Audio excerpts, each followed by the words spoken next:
Magandang umaga, kumusta po? Narito po ulit ang update natin para sa lagay ng ating panahon.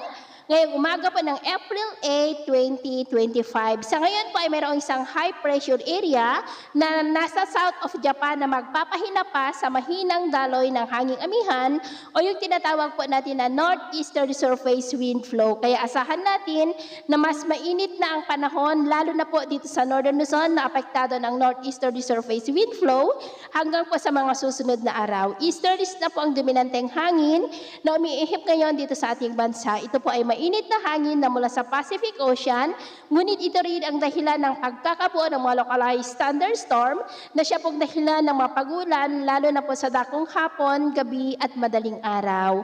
At sa atin pong long range forecast ay consistent pa rin naman po na walang bagyo na namamataan na tatawid po sa ating kalupaan for the next 2 weeks. At sa lagay ng ating panahon, ngayong madaling araw po ay maayos ang panahon sa malaking bahagi ng bansa pero may tsansa pa rin ng mga isolated rains sa ilang bahagi po ng Lobo, Silangan ng Cagayan, Calapan, Estancia, Romblon, Masbate, Legazpi, Sorsogon, Samar Provinces at Tacloban.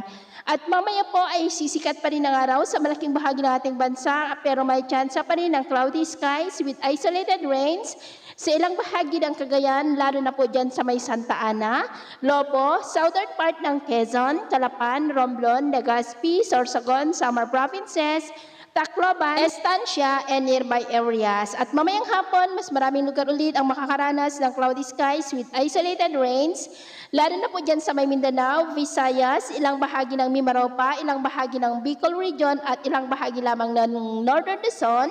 Kaya kung lalabas po tayo sa ating matahanan, ugalin lamang po natin lagi ang magdala ng kahit anong panangga natin sa init ng araw at proteksyon na rin po sa mga biglaang buhos ng ulan. At sa atin naman pong mga baybayin, wala naman po tayong nakataas na namang gale warning signals, pero iba yung pag-ingat lamang po kung papalaot tayo para po mas makaiwas sa mga sakunang pangkaragatan. So yun po lang latest update natin sa araw na ito. At ako po muli si James na nagsasabing sa kahit anong pagsubok po na darating sa ating buhay, huwag na po tayong mawawalan ng pag-asa. Thank you and God bless!